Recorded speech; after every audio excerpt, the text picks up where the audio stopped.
good afternoon, good evening, whatever. We can go jumbo, guten Abend, bonsoir, but we can also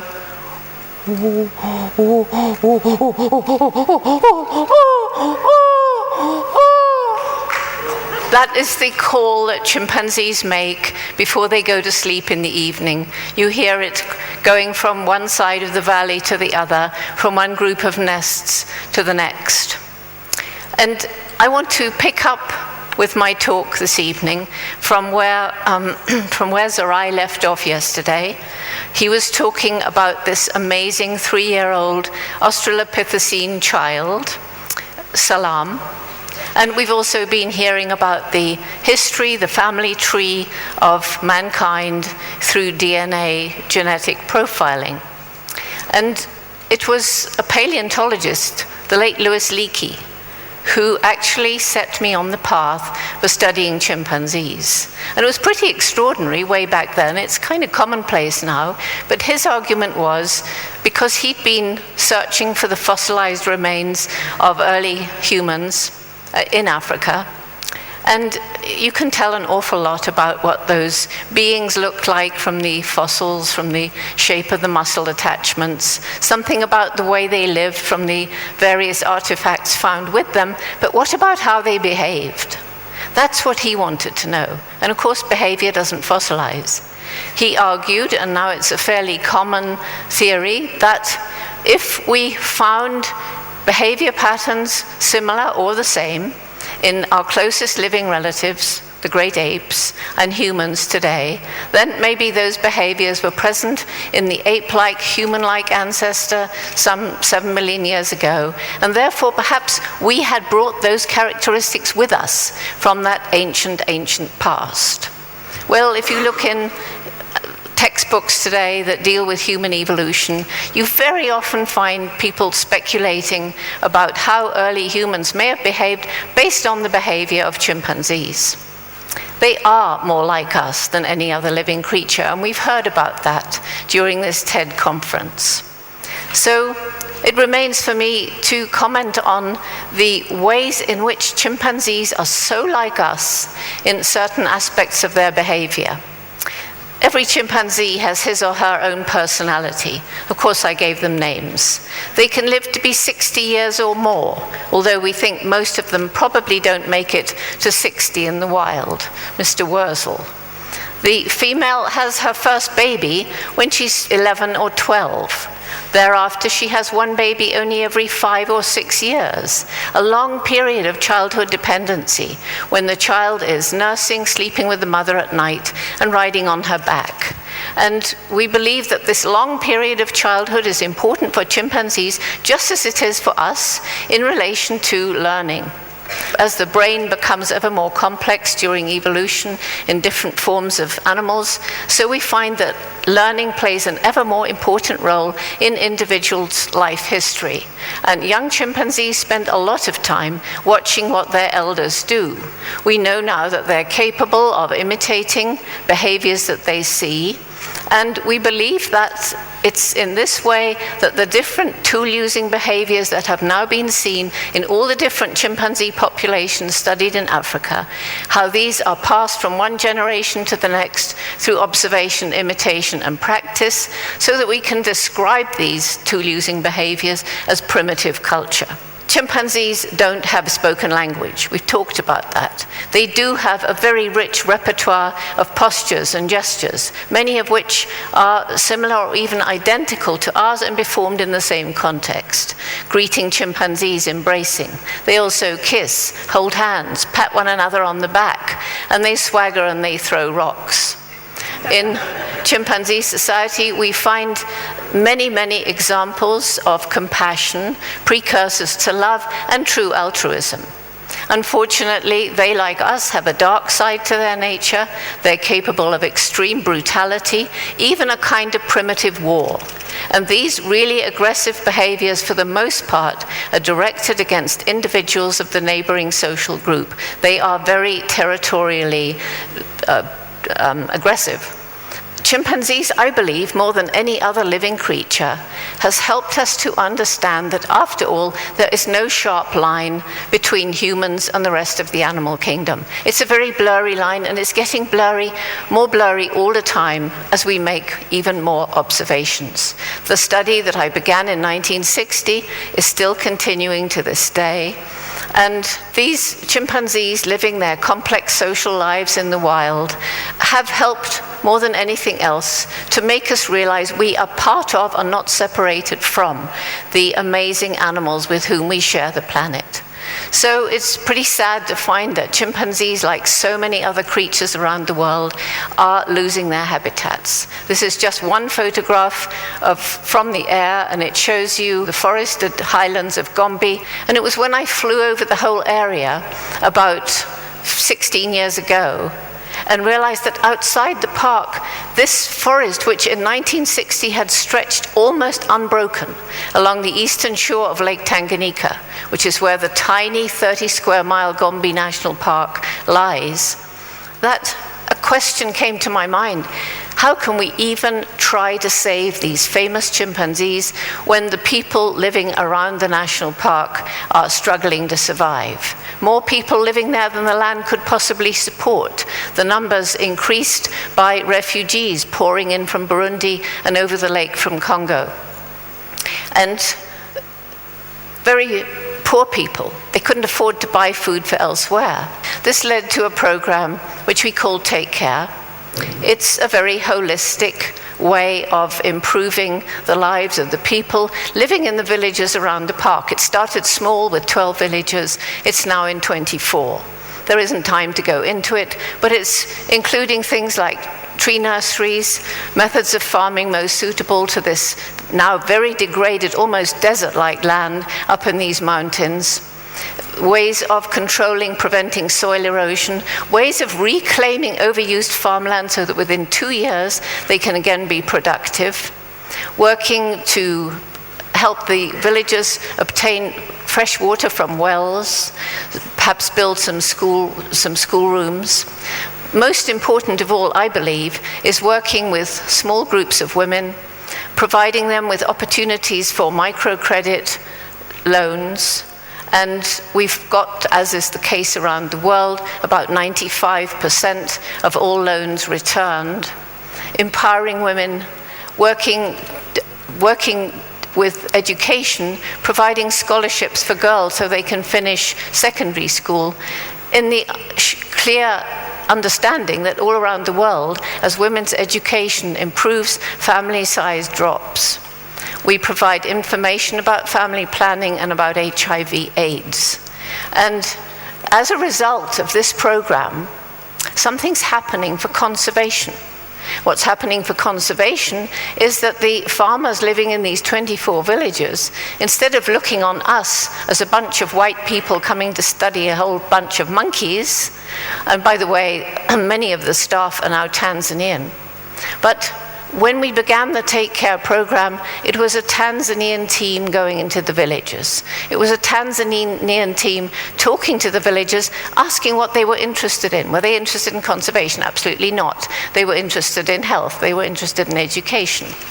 And as time went on, and as their situation began to improve, they began to understand ever more about the need for conservation. They began to understand that as the upper levels of the hills were denuded of trees, so you got this terrible soil erosion and mudslides. Today, we are developing what we call the Greater Gombe ecosystem. This is an area way outside the national park, stretching out into all these very degraded lands.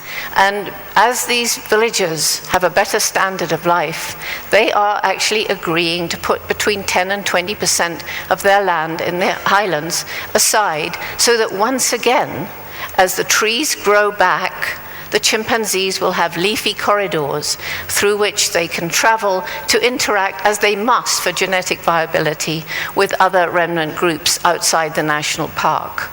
So TACARE is a success. We're replicating it in other parts of Africa, around other wilderness areas which are faced with extreme population pressure. The problems in Africa, however, as we've been discussing for the whole of these first couple of days of TED, are major problems. There is a great deal of poverty. And when you get large numbers of people living in land that is not that fertile, particularly when you cut down trees and you leave the soil open to the wind for erosion, as desperate populations cut down more and more trees so that they can try and grow food for themselves and their families, what's going to happen? Something's got to give. And the other problems in not only Africa, but the rest of the developing world, and indeed everywhere. What are we doing to our planet? You know, the famous scientist E.O. Wilson said that if every person on this planet attains the standard of living of the average European or American, we need 3 new planets. Today they're saying 4, but we don't have them. We've got 1. And what's happened? I mean, the question here is, here we are, arguably the most intelligent being that's ever walked planet Earth, with this extraordinary brain, capable of the kind of technology that is so well illustrated by these TED conferences. And yet we're destroying the only home we have. The indigenous people around the world, before they made a major decision, used to sit around and ask themselves, how does this decision affect our people 7 generations ahead? Today, major decisions, and I'm not particularly talking about Africa here, but the developed world, major decisions involving millions of dollars and millions of people are often based on how will this affect the next shareholders meeting. And these decisions affect Africa. As I began traveling around Africa talking about the problems faced by chimpanzees and their vanishing forests, I realized more and more how so many of Africa's problems could be laid at the door of previous colonial exploitation. So I began traveling outside Africa, talking in Europe, talking in the United States, going to Asia. And everywhere there were these terrible problems. And you know the kind I'm talking about. I'm talking about pollution.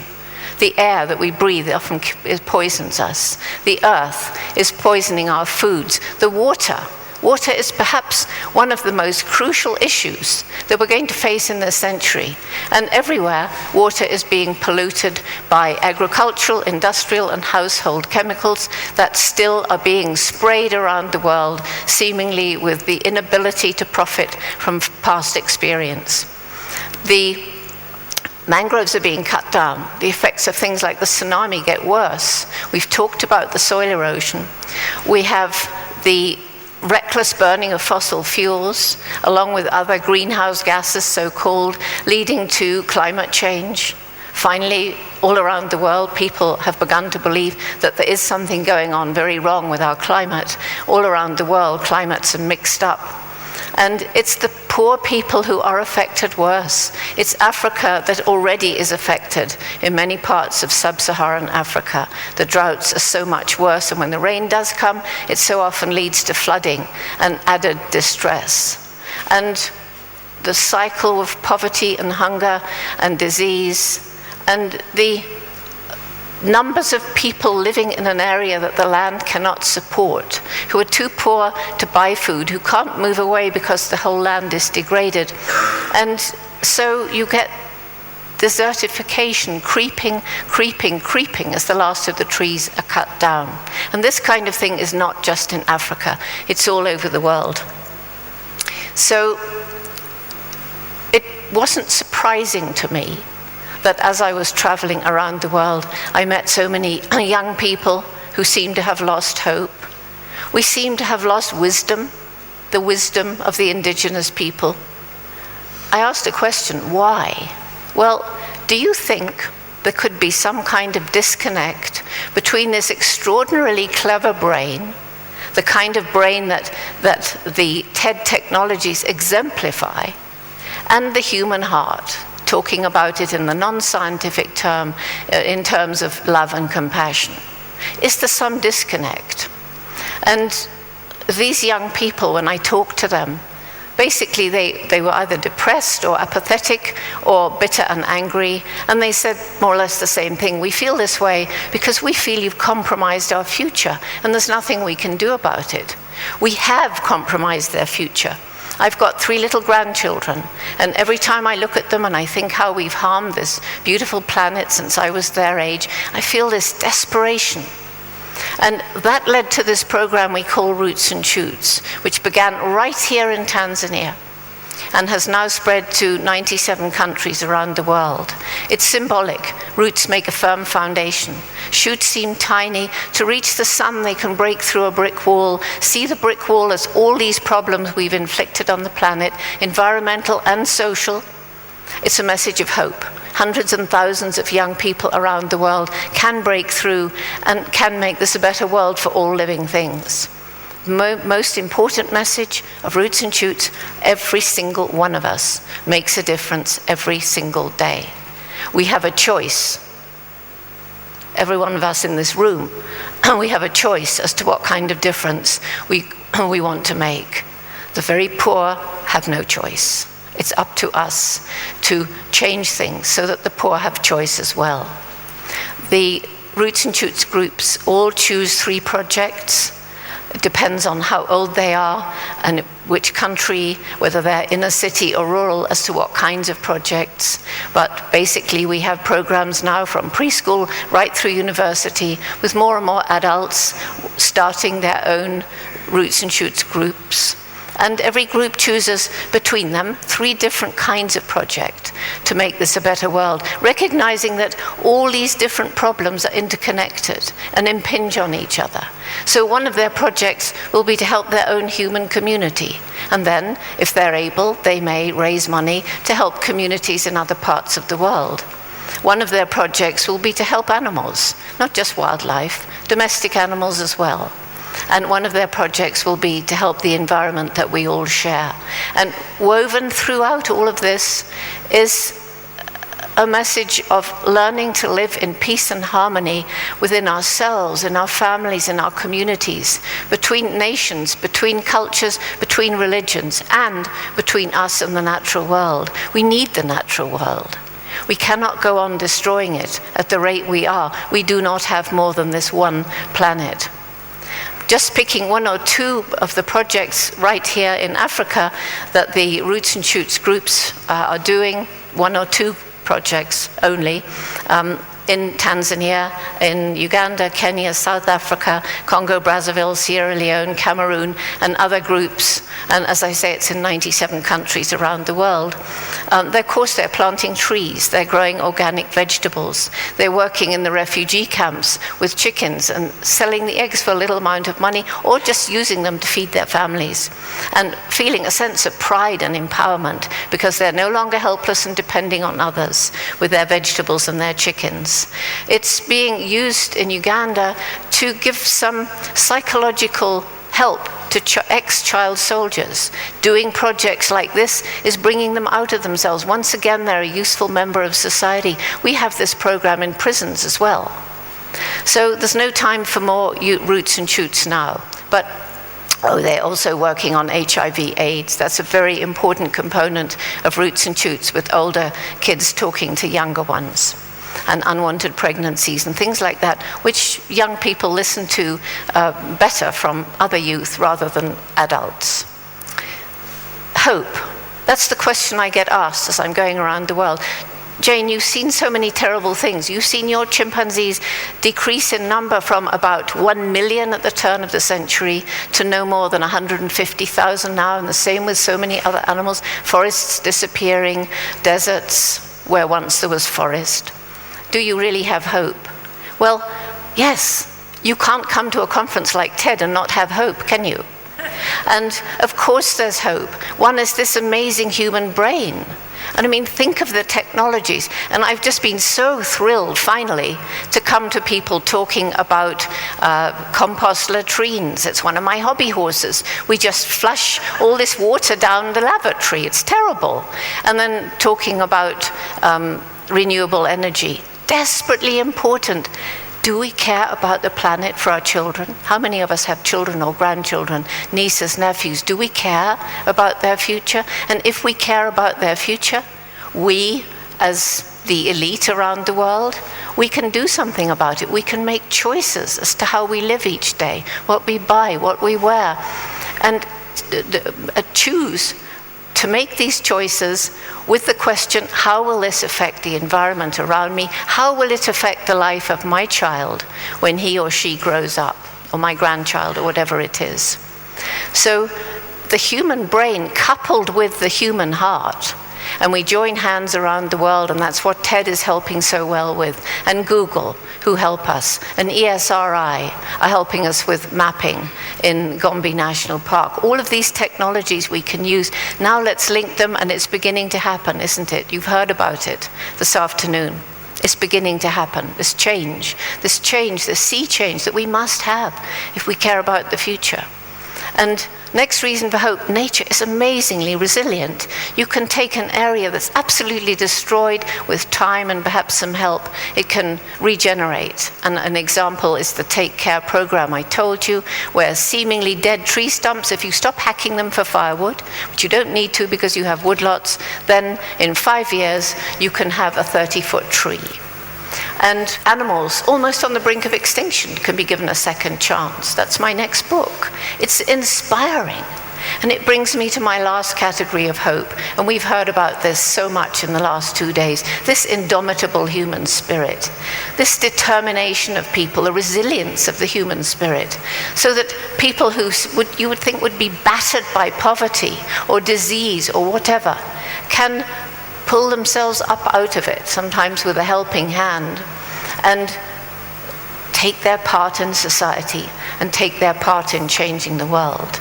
And just to think of 1 or 2 people out of Africa who are just really inspiring, when we could make a very long list, but obviously Nelson Mandela, emerging from 17 years of hard physical labor, 23 years of imprisonment, with this amazing ability to forgive, so that he could lead his nation out of the evil regime of apartheid without a bloodbath. Ken Saro-Wiwa in Nigeria, who took on the giant oil companies, and although people around the world tried their best, was executed. People like this are so inspirational. People like this are the role models we need for young Africans. And we need some environmental role models as well, and I've been hearing some of them today. So I'm really grateful for this opportunity to share this message again with everyone at TED.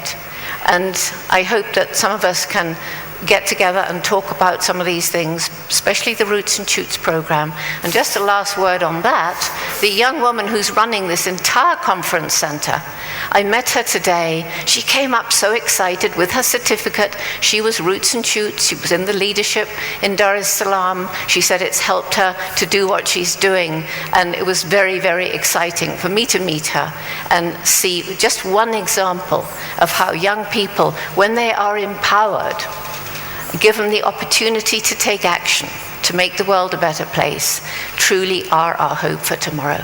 Thank you.